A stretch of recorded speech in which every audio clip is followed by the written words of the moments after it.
자, 션타임의 시장 포커스 나우 시작하도록 하겠습니다. 오늘은 2017년 10월 9일, 현재 시간은 오후 4시 가리키고 있습니다. 자, 오늘도 시장 포커스 나우 통해서 전주에 있었던 시장 흐름에 대한 분석과 그리고 오늘 있을 시장 흐름에 대한 예측 잡아볼 수 있도록 할게요. 자, 먼저 시작하기 전에 앞서서 오늘 발표될 10월 9일에 발표될 경제지표 일정에 대해서 잡고 넘어가 볼 텐데, 오늘은 월요일이죠. 이제 월요일인 만큼 별다르게 중요한 경제지표는 발표되지 않습니다. 쭉 보시면은요, 호주 경제지표 발표되고요, 그리고 중국, 독일 경제지표 발표되는데 그다지 크게 걱정하실 필요 없을 것 같고, 중국의 외환 보유액이 한 차례 달러를 흔들어줄 수 있다고는 하지만 좀 미비한 영향일 것이라고 보고 있고요. 그렇게 크게 보실 필요는 없을 것 같습니다. 자, 오늘 매주 월요일은 사실 조금 그렇게 크게 발표되는 경제지표는 없습니다. 때문에 크게 염려하실 필요는 없을 것 같고요. 다만 시장 흐름은 조금 저조할 수도 있습니다만은 오늘 모든 추세의 방향성이 주로 월요일 그리고 금요일에 좀 이렇게 형성이 되기 때문에, 그리고 화수목의 흐름이 나오고, 월요일이랑 금요일은 사실상 우리 추세 대응하는 사람들한테 상당히 중요한 구간이에요. 오히려 이렇게 저조한 흐름을 보일 때 앞으로의 추세 방향성이 만들어지기 때문에, 추세 신호가 형성되기 때문에 오히려 오늘과 금요일 좀 흐름이 저조한 이 두 날에 오히려 더 중요하게 시장을 바라볼 필요가 있습니다. 자, 그 점 유의하면서 본격적으로 시작해 보도록 하죠. 자, 먼저 5일부터 적어보도록 하겠습니다. 자, 5일 같은 경우에는 한 차례 하락하면서 현재 49.50포인트 아래로, 50달러 아래로 내려오는 모습 보이고 있는데, 자, 지금, 허리케인 두 차례 미국이 허리케인 어마와 그리고 허리케인 하비를 거치고 난 이후에 한 차례, 중류 시설들이 조금 정지되었던 그런 경향들을 보셨을 거예요. 자, 이번에 세 번째 허리케인 네이트가 북상을 하면서 멕시코만 지역 에너지 회사 타격 가능성에 의해서 유가가 크게 하락했다라고 보시면 될 것 같습니다. 자, 허리케인 네이트는요, 상당히 큰 허리케인이에요. 어마랑 합의보다 더 크다라고 지금 판정이 되고 있고요. 지금 여기 동영상 자료 있는데 어마어마하죠. 이게 어저께, 그러니까 어제 새벽 기준으로 미국 남부 지역을 강타했습니다. 자, 그렇기 때문에 이 허리케인으로 인해서 멕시코만 지역의 에너지 회사 타격 가능성이 크다라고 보여지면서 한 차례 유가가 큰 폭으로 하락한 모습이죠. 자, 하지만 유가는요, 저번에 말씀드렸다시피 52.80 라인과 52.50 라인과 그리고 46.50 라인의 중심 가격인 49.50 라인까지 내려온다라고 말씀드렸어요. 한 차례 조금 더 가파르게 하락하는 모습 속에서 한 차례 좀 아쉽게도 49.50 라인에서 매수 진입했던 물량은 좀 잘렸습니다만은 다시 매수 진입할 거예요. 왜?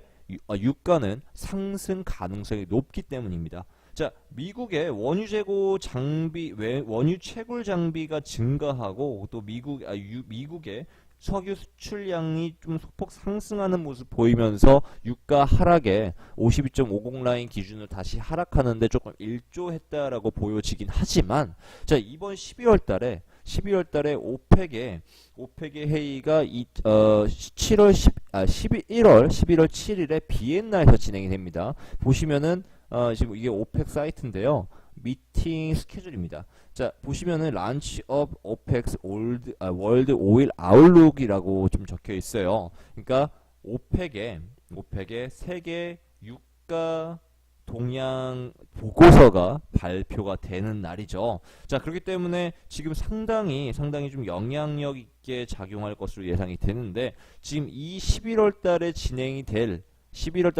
오펙 회의에서 추가 감산 가능성이 높게 평가가 되고 있습니다. 자, 이미 계속 말씀드리지만 사우디아라비아와 그리고 러시아가 주도적으로 오펙 회원 국가들의 생산량 감소에 지금 압력을 주고 있는 상황이에요. 자, 이런 상황 속에서 오펙이 저번 9월 달에 있었던 오펙 회의에서는 예상과는 좀 틀리게 지금 현재 수준을 유지하는 정도로만 지금 유지되고 있었지만, 이번 11월 달에 오펙회의에서는 감산 여부 가능성이 높게 평가되어지고 있습니다. 자, 또한 미국의 원유 재고 지표를 한번 살펴보시면은요. 자, 원유 재고 지표 봅시다. 자, 원유 재고 지표 보시면은 지금 저번 주에 한 차례 큰 폭의 하락을 이어갔습니다. 결국에는 좀 약 3주 전, 4주 전에 3주간 있었던 이런 생산량 증가는 일시적인 현상이었다라고 판단이 되는 부분이에요. 자, 그래서 전체적인 하락 트렌드는 전체적인 미국의 유가 하락 트렌드는 계속 이어지고 있다라고 보시면은 될 것 같습니다. 자, 그래서 지금 유가 같은 경우에는 오히려 지금 현재 수준에서 매수 대응이 유리하다라고 보시면 될 것 같습니다. 자, 좀 제가 이거를 정정을 못했네요. 자, 지금 현재 49.50 라인 재매수 하시면 될 것 같고요. 지금 49.50보다 아래에 있죠. 49.30 라인이라고 해드릴게요. 49.30 라인 매수 대응하시길 바라고, 일단 1차적으로 52.50 라인 다시 전파동의 고점까지 매수 대응하시면 될 것 같습니다. 자, 지금 현재 아직까지 뭐 조금 소폭 하방으로 내리눌렸다 하더라도 전반적인 큰 매수 추세가 변한 것은 없습니다. 이미 시황적인 재료도 잡아드렸었죠. 자, 오펙 회의의 감산 여부 가능성이 높아지고 또 미국의 생산량은 감소하는 트렌드를 유지하고 있습니다. 자, 유가는 상승 반전했을 때 큰 폭으로 상승할 테니까요. 다시 49.30 라인에서 재매수 진입 대기하시길 바랍니다. 자, 다음 금. 자, 금 같은 경우에는 전주 금요일날 한 차례 상승 반전하면서 큰 폭으로 다시 올라왔어요. 자, 이러한 이유 뒤에는 달러가 하락했기 때문인데, 비농업 부분 고용자 변동지수가 큰 폭으로 저번 주 금요일에 발표되었던 비농업 부분 고용자 변동지수가 큰 폭으로 하락하는 모습을 보였었기 때문에 10월 6일날 발표되었던 비농업 부분 고용자 변동지수 예상치가 9만 건인 거에 비해서 실제 수치는 마이너스 3만 3천 건이 기록이 됐습니다. 자, 7년 만에 최저치라고 보시면 될 것 같은데 2010년 이후로 최저치다라고 보시면 될 것 같아요. 자, 그래서 이례적인 수치를 보여주면서 자, 이번 연도 12월 달에 있을 금리 인상 가능성이 좀 낮게 금리 인상 가능성에 이러한 고용 상황들이 크게 영향을 줄 것으로 예상이 되면서 한 차례 달러가 하락하며 금이 상승했다라고 보시면 될 것 같습니다. 더욱 자세한 달러의 움직임과 그리고 향후 지금 저번 주에 있었던 움직임과 그리고 향후 방향성에 대해서는 저 밑에 3분 달러 링크 올려드릴 테니까요. 3분 달러 링크 가셔서 동영상 확인하신 뒤에 달러 방향성 알아보시길 바랍니다. 자, 어쨌든 간에 지금 현재 금 같은 경우에는 12월 금리 인상 가능성이 소폭 영향을 받았어요. 저번 주에 발표되었던 비농 수치로 인해서. 그래서 다시 상승 반전한 모습입니다. 자, 어디까지나 지금 3분 달러에서 잡아드렸지만은 달러는 추가적인 하락을 이어가면서 93포인트까지 하락할 예정인데요. 자, 지금 현재 94포인트에서의 기술적인 눌림으로 인해서 이 하락은 93포인트까지 이어질 예정이다라고 보시면 될 것 같습니다. 그래서 93포인트가 다시 우리의 매수 시점이다라고 보시면 될 것 같습니다. 자, 이러한 달러의 하락 속에서 다시 한 차례 금이 소폭 상승할 것으로 예상이 되고 있는데요. 자, 금은 하지만 지금 장기적인 상승 흐름이 나오겠지만 장기적인 방향성은 매도 방향이 옳다라고 보시면 될 것 같습니다. 자, 금은 오히려 고점 매도 진행하도록 하겠습니다. 1295라인선에서 매도 진입 대응하도록 하죠. 자, 어쨌든 간에 달러가 지금 미국의 고용 상황이 좋지 않는 상황 속에서 달러가 하락하고는 있지만 12월 달에 금리가 인상할 가능성이 높게 평가된다라는 점에는 변함이 없습니다. 자, 그리고 최근 더들리 뉴욕 연준 총재가 연방준비위원회 뉴욕의 연방준비위원회 총재인 더들리가 자, 물가는 아직 2% 아래를 밑돌고 있지만 통화정책은 줄이는 것이 필요하다라고 발언을 했었어요. 자, 미국의 고용 상황이 이렇게 낮게 나왔지만은 하지만 점진적으로 금리는 인상할 필요는 있다라는 것을 말을 하고 있는 거죠. 실질적으로 저번 주에 발표되었던 비농 수치는 마이너스 4만 건을 기록을 했지만 같은 시간에 발표되었던 이 실업률은요 4.2%로 예상치인 4.4%보다 하회하는 모습 보였습니다. 자, 이 4.2%는 16년 만에 처음 있는 일이에요. 자, 그렇기 때문에 지금 비농 수치가 낮은 걸로 인해서 지금 전반적인 미국 고용 시장이 둔화됐다라고 보기에는 어렵다라는 거죠. 또한 8월달과 9월달에 미국을 강타한 두 차례의 허리케인으로 인한 영향이 이번 비농 수치가 낮게 기록한 것에 큰 영향을 주었다라고 판단이 되고 있는 분석이 되는 부분이기 때문에 어느 정도 일시적인 고용 둔화라 보고 있습니다. 자, 그래서 장기적인 방향성은 금리 인상 가능성이 높게 평가되면서 금은 하락할 예정입니다. 다만 아까도 말씀드렸지만은 달러가 한 차례 일시적인 기술적 눌림에 의한 하락을 이어가면서 금이 한 차례 상승 예정이다라고 보시면 될 것 같습니다. 금은 중심추세 저항선에서 1295라인선에서 매도 진입 대응하도록 하겠습니다. 자, 다음 유로.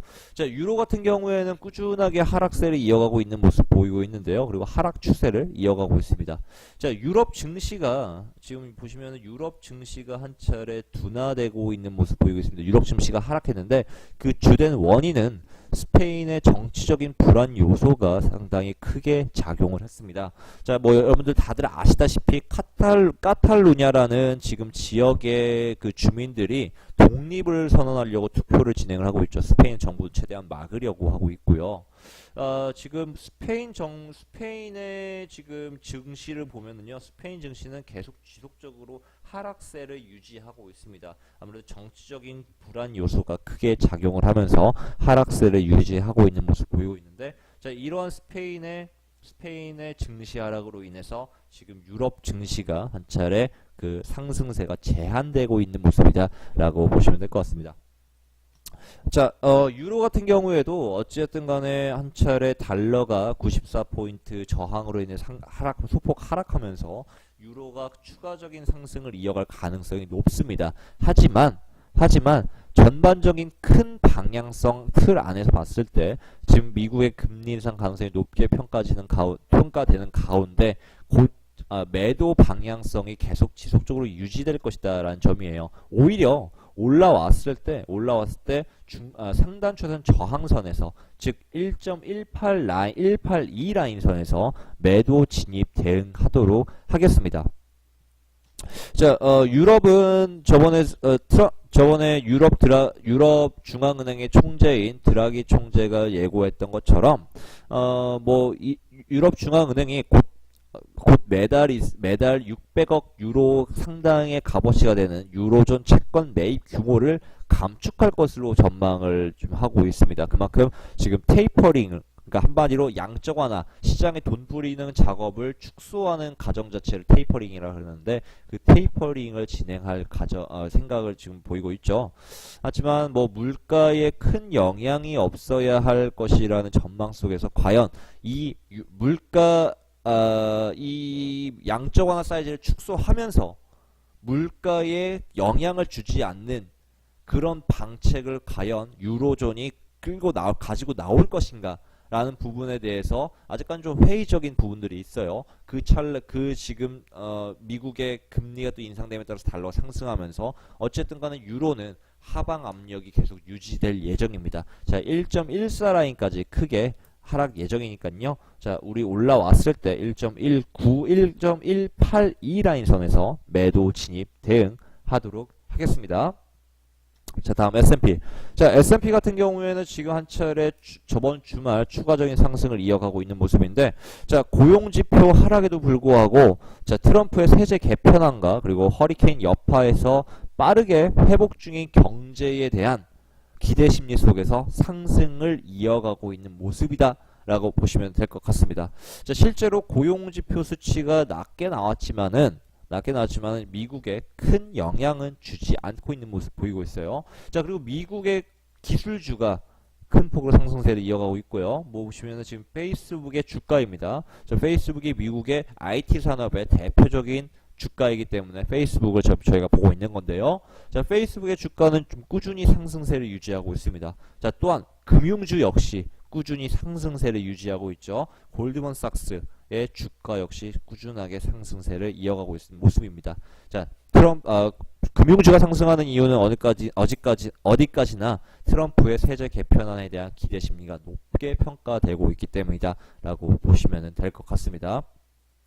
자, 저번에 예고드렸던 지금 2550 라인까지 추가적인 반등이 이어온 모습입니다. 자, 하지만 우리가 저번에도 말씀드렸다시피 5550 라인 선에서의 저항으로 인해서 한 차례 하락할 경우 어디까지 2510 라인까지 다시 하락 반전할 예정이다 라고 보시면 될 것 같습니다. 어쨌든 지금 S&P 같은 미국 주가 같은 경우에는 상당히 즉 고평가되어 있기 때문에 한 차례 하락 반전했을 때 큰 폭으로 눌림세가 이어질 예정입니다. 자, 우리 지금 S&P 같은 경우는 현재 2545 라인선 매도 진입했습니다. 자, 지금 고점에서 매도 진입하시려는 분들도 추가적으로 매도 진입하시면 될 것 같습니다. 자, 2510 라인선 그리고 2510 라인까지 뚫린다면 2450 라인까지 추가적으로 매도 대응 이어가도록 하죠. 자, 좀 정리해 보도록 하겠습니다. 자, 유가 같은 경우에는요, 오히려 매수 대응하겠습니다. 자, 지금 다시 49.50 뚫고 내려왔지만 매수 대응 그대로 이어갈 거예요. 자, 49.30 라인 매수 진입 대응하시면 될 것 같고, 자, 금은 고점 매도하겠습니다. 1295 라인선 매도 진입되기. 그리고 유로도 역시나 고점 매도 1.182 라인. S&P는 지금 현재 시점에서 매도 진입 대응하시면 될 것 같습니다. 자, 오늘의 시장 포커스 나우도 여기까지 진행하도록 하고요. 그리고 저번 주에 뭐 아마 명절 잘 보내셨을 걸로 봅니다. 좀 긴 연휴 동안 좀 뜻깊은 시간들 보내셨으면 좋을 것 같고요. 뭐 뜻깊은 시간이고 사실 지금 그런 시간들로 인해서 뭐 많이 좀 이렇게 지출이 많으셨을 것 같은데 지출 다시 좀 찾아와 보도록 하죠. 자, 오늘의 시장 포커스 나우는 여기까지.